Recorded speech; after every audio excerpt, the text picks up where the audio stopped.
Itage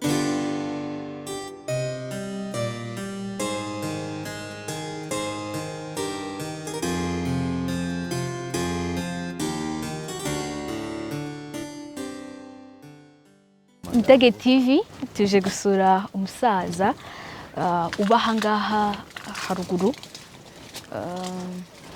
Uko mbona kugera iwe biragoye cyane, ni namabuye yagiye apanga kuva mu 2014 apanga amabuye agenda ashyiraho ibintu by'ibyatsi n'ibiti.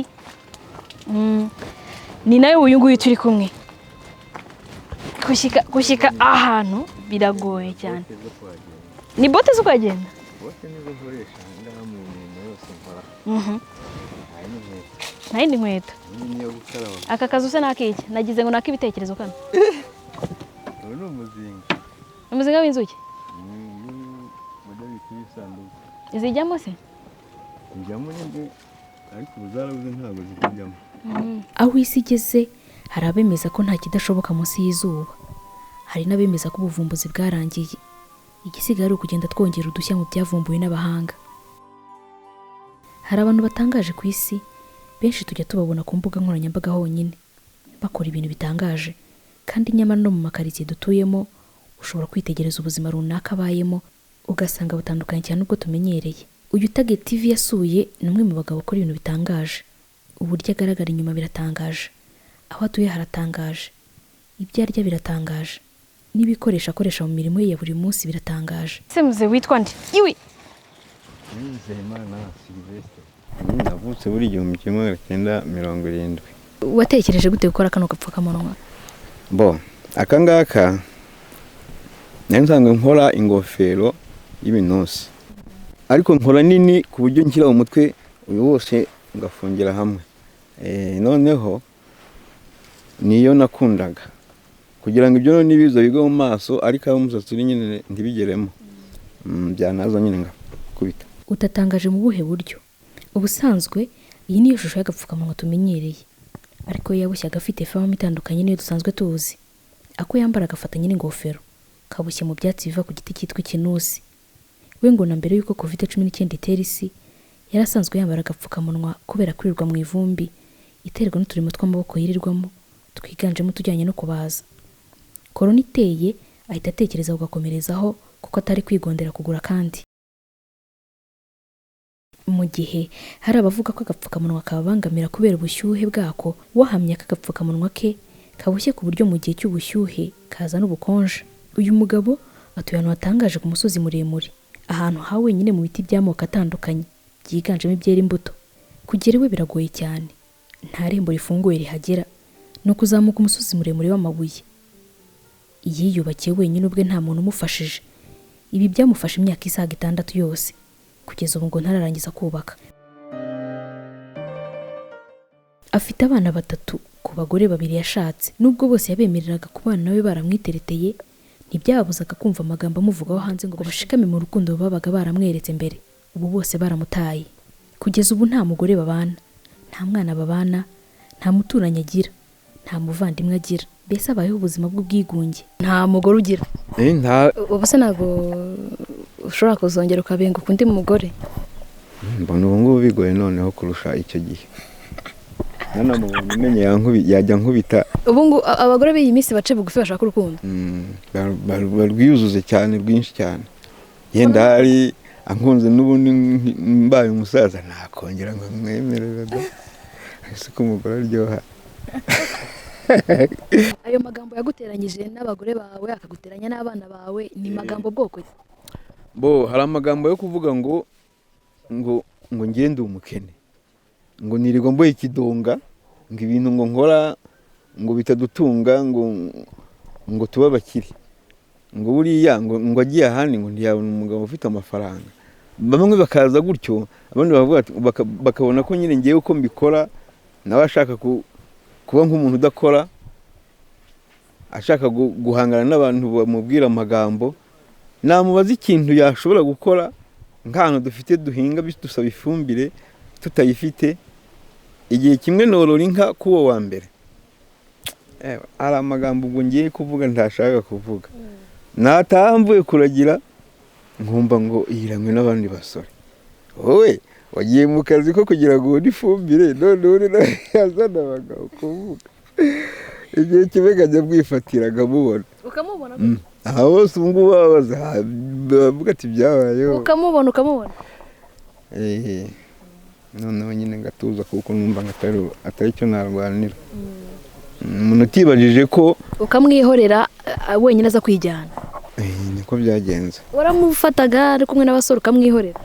Nese nk'uwatanga urugero ati nkamubona kamureba ngashaka aho nahera amazi ngavuga ati mbo nimubaza ari kundeba kuriya mpenguza nimubaza ngize y'igikano aragumya agende yiruka niyiruka mwirukiye nitwiruka turaza ngomba gisarize aho gati none ekaboroshye nkamwihorera ariko ibyo bintu urimo ni ibiki ubwo se ko nkubonye ukaba uri kundeba uri kubona ahari ikindi ngukurikiyeho wowe reka nkubwire nawe mubwiye pe ahagaze nk'uwahagarara hariya hirya kure nanjye ndi nkaha ahandi ndavuga ati ngwino hano nkubwire nkabona ntibigurudu ry'amazi rero urugero rwumvikana byari binyuzemo nari mvuye kuvoma nawe namubwiye kuvoma yanze wewe wabwira umuntu uti genda uzane amazi mbomeke imigozi tuzoza akadonga tuzagurisha amafaranga ngo ndayimujyana kuvoma kandi nta kindi kintu ari gukora ntarateka ubwo ibyo bintu wewe uri umugabo wabikoraho iki yanga kujya kuvoma icyo kintu cyajemo cyakora si cyo cyadusenyuye ahubwo haje gukurikiraho amagambo agiye ameze nk'ibyo ukuntu byari bimeze umutuma kuvoma yanga kujya wigirayo iryo kosa yari inkoreye numva birambabaje ngiyeyo nihutira kubona amazi yo kubombeka imigozi kuko ibi nabyo nabisozaga mbega iyo mbisoza nyine binsaba kugira amazi nkariya nkabombeka nk'imigozi icyo gihe ntayarahari mbona nyine ari ikintu nshobora kwibaza nkabona nta kintu nakora ndekeraho ntagera haratuza ariko atuza nyine byabaye nyine nk'ibintu bimeze gutyo nyine byo kuruha umuntu abona ari kuruha n'ukuri. Wakibaza ukuntu umuntu aba mu bukene bukabije kandi afite impano nyinshi zitandukanye zakamubeshejeho ubukorikori bwe bwakabaye bumutunze kandi neza kuko abaho ibitonga n'ibitebo byiza mu migano kandi bikomeye azi kubaza imizinga mbese ikintu cyose cyamusaba gukoresha intoki aboha cyangwa abaza yagishobora. Igitebo gikora nk'iminsi ngahe cyangwa igihe kinganiye Kidonga gikora iminsi 2 kibe cyuzuye neza kuri urumva rero n'amafaranga bampa ntago bahaye n'igihe mba nabikoze n'ubundi bingora no kugira ngo nze kubona ibyo kurya ubwo byose nyine bigenda bintwa bibura imyanya yo kubikora muri izo nzira nyine none se ko ariko nyine byambayeho nabyanga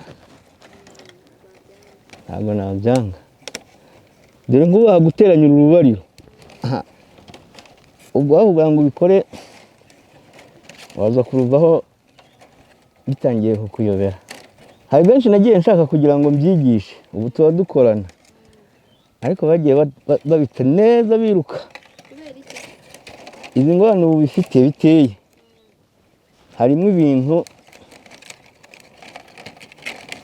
batabasha kubonera imbaraga ntajya amenya ukuntu babishobora kubikora ngo binoge.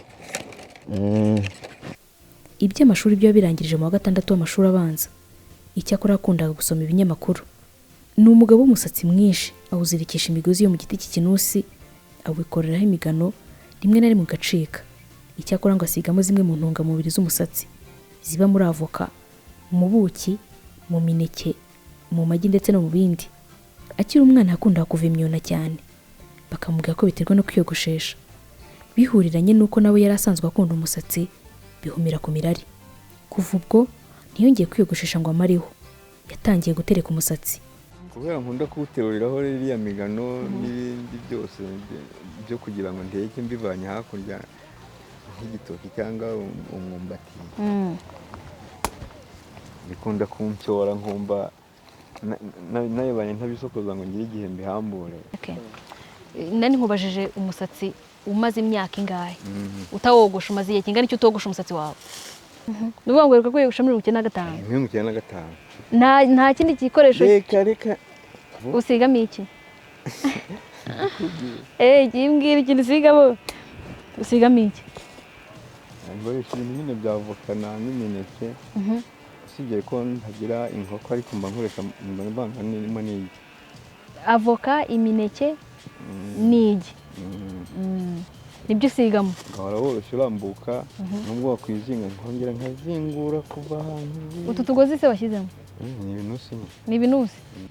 Iyi mico ye ihabanye n'iy'abandi, ndetse ngo nuko agaragara inyuma bituma benshi bamutinya bakamwishisha. Ubu bamwe bamwita umurozi, gusa nubwo bamwita umurozi wahamya ko nawe bamuroga, bakamwita umusinzi, kandi ngo kuva yavuka atarakoze inzoga mu kanwa.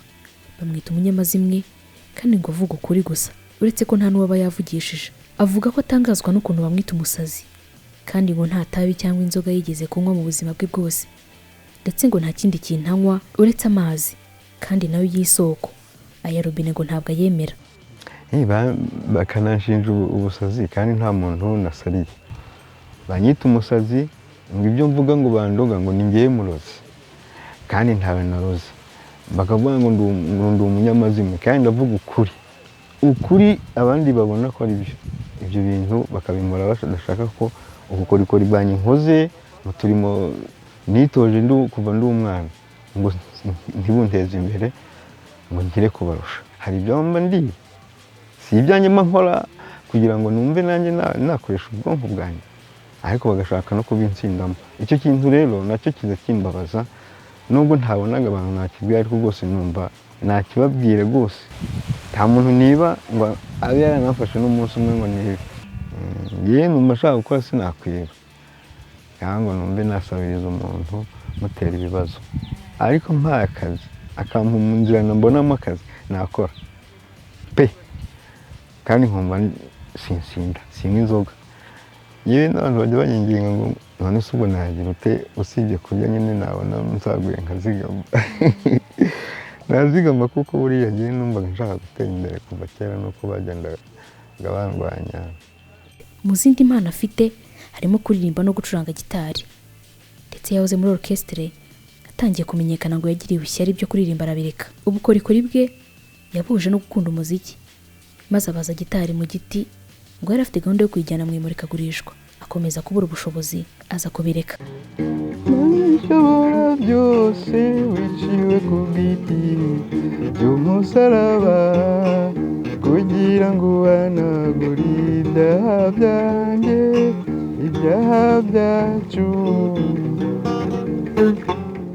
Arasaba ko uwabishobora yamufasha kubona uburyo yanozamo impano ze zo gukora imyuga nk'amahugurwa cyangwa izindi nyigisho zatuma ubukorikori bwe abukora mu buryo bugezweho, nawe bikazamufasha kwiteza imbere. Ni Target TV, jye nitwa Kavutse Ruth. Iracyadukunda. Kora subscribe, like, share na comment.